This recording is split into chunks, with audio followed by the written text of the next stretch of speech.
If you're thinking about listing your house this summer, here are 5 tips to make sure you get your house ready for the market and get top dollar. So number 1 is something that we see a lot as a realtor here in Raleigh. A lot of, homeowners end up putting off repairs or deferred maintenance.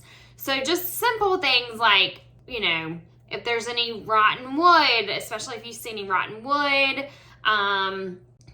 broken window seals, if you can get those repaired.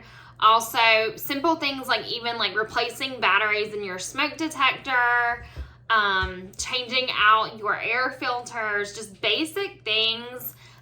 Getting your HVAC checked and cleaned and serviced. Just anything that you know of, like if you know your outside faucet leaks, like go ahead and take care of it, because buyers are more than likely going to get a home inspection. And when they see these things, even when they're just touring their house, they are going to think you haven't taken care of the house, wonder what else is wrong. It's just subconscious thing that happens with buyers. So try to take care of as many of those just repairs that you know need to happen if you're able to go ahead and have that done before you put it on the market. So another thing, the second thing is to depersonalize and also declutter. We always hear about this. Buyers want to envision their stuff in your home. So they want basically a blank slate as much as possible. We do not live in our house the same way we market it to a buyer. So all those pictures or little tchotchkes on your walls, on your dresser, nightstand, even just things like your utensils or salt and pepper shakers on your counter, like basic things like that, like put them away so that you can't see it. Like have, clear countertops, goes for the bathroom, the kitchen.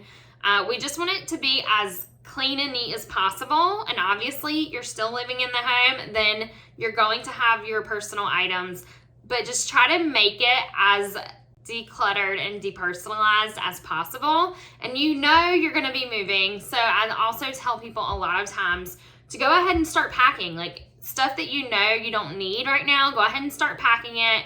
And if you have a garage or a shed, go ahead and just put it in the garage, like put it in storage bins there. As long as buyers can see the space in the garage and the shed, if there's boxes stacked in the middle, that is totally okay.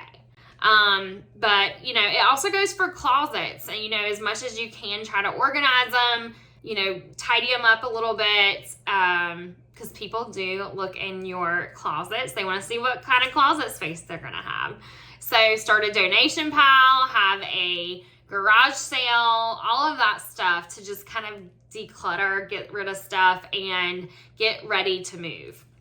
Another thing is, obviously, first impressions are everything. So preparing the exterior of your home, when a buyer walks up to your door, what are they seeing? I would say pressure wash the exterior of your home, your driveway, your sidewalk if you can.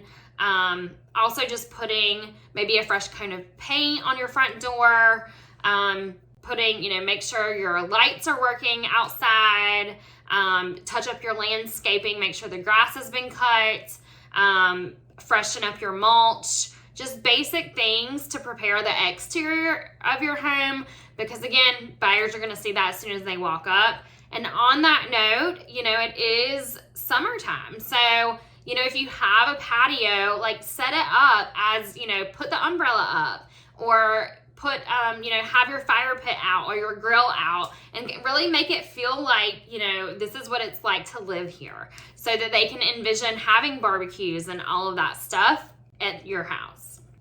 So that is another tip. Also, one other thing that we talk about with our sellers is actually keeping your home cool during the summer, which sounds a little, like common sense, but we try to tell people to keep your air between 68 and 72, a little on the cooler side, because for one, it just is hot. So when people walk in, they're going to feel refreshed and energized. But it also just lets them know that your air conditioning system is actually working correctly. So obviously, you know, you don't have to keep it that way all day and all night, but for showings, try to keep it around that 68 to 72 range.